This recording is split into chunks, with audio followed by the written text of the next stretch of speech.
শীতকাল মানেই পিঠাপুলির সিজন। শীতকাল এলে বিভিন্ন ধরনের পিঠার উৎসব চলে। আর বিভিন্ন ধরনের পিঠার মধ্যে যেই পিঠা সবচেয়ে জনপ্রিয় সেটা হলো ভাপা পিঠা। অনেক এলাকায় এটাকে ভাপা পিঠা বা দুপি পিঠা বলে। আজকে চলুন তাহলে আমরা ভাপা পিঠার রেসিপিটা আপনাদের সাথে শেয়ার করি। যারা জানেন তারা তো জানেনই, আর যারা জানেন না তাদের জন্য আজকে আমার এই রেসিপি। তাহলে চলুন আমরা ভাপা পিঠা তৈরির মূল রেসিপিতে চলে যাই। ভাপা পিঠা তৈরি করার জন্য আমি এখানে নতুন চালের গুঁড়ি নিয়েছি মেজারমেন্ট কাপের 8 কাপ, আর দিয়ে দিব বিনি চালের গুঁড়ি 1 কাপ। আপনাদের কাছে বিনি চালের গুঁড়ি না থাকলেও এটা স্কিপ করতে পারবেন, শুধু নতুন চালের গুঁড়ি দিয়েই পরিমাণ মতো এই পিঠাটা বানিয়ে নিতে পারবেন।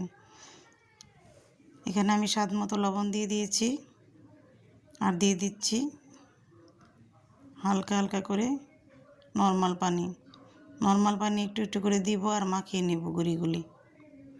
মাখাতে মাখাতে এমন একটা পর্যায়ে আসবে যখন হাত দিয়ে গুঁড়িগুলি মুঠ করলে একটা মুঠোতে 1 মুঠো হবে, আবার মুঠোটা ভেঙে দিলে গুঁড়ি গুঁড়ি হয়ে যাবে। সেই পর্যায়ে আমি গুঁড়িগুলোকে 30 মিনিটের জন্য রেস্টে রেখে দেব। ফিরে আসছি 30 মিনিট পর। 30 মিনিট পর আমি এখানে একটা চাকনির সাহায্যে গুঁড়িগুলোকে ছেঁকে নিচ্ছি। চালনির সাহায্যে চেলে নিলে গুঁড়িগুলো নিচে দিয়ে একটু দানা দানা হয়ে বের হয়, আর সেগুলো দিয়ে আমরা ভাপা পিঠা তৈরি করব। এই তো আমার কিছুটা গুঁড়ি চালা হয়ে গিয়েছে, আমি এগুলো দিয়ে পিঠা তৈরি করে নিচ্ছি। একটা ভাপা পিঠার ছাঁচ নিয়েছি, মাঝখানে গর্ত করে এখানে দিয়ে দিচ্ছি গুড়, আর দিয়ে দিব নারিকেল।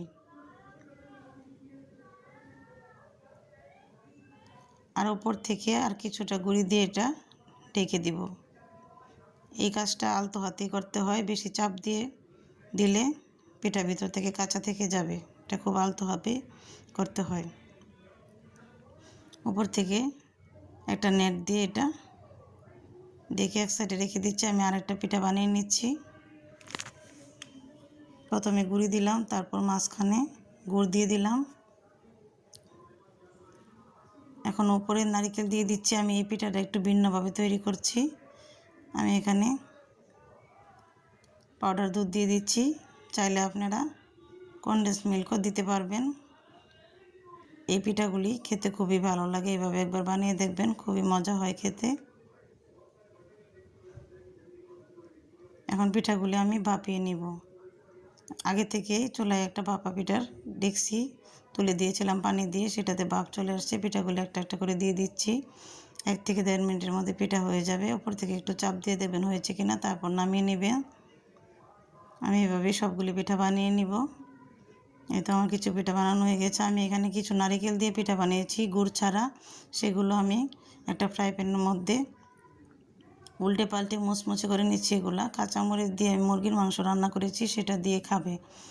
আমাদের এলাকায় কক্সবাজারে এভাবে মুরগির মাংস দিয়ে ভাপা পিঠা মুচমুচে করে খায়।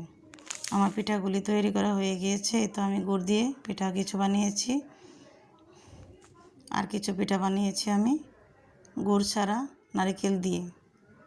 এগুলো আমি মুচমুচে করে নিয়েছি। এগুলা কাঁচামরিচ দিয়ে মুরগি রান্না করেছি, সেটা দিয়েই খাবে। আমার রেসিপি যদি আপনাদের ভালো লাগে তাহলে অবশ্যই আমার চ্যানেলটি সাবস্ক্রাইব করবেন, আর বেল আইকন বাটনটি প্রেস করে রাখবেন। পরবর্তীতে আবার কোনো রেসিপি নিয়ে হাজির হব। সেই পর্যন্ত সবাই ভালো থাকবেন, সুস্থ থাকবেন। আল্লাহ হাফেজ।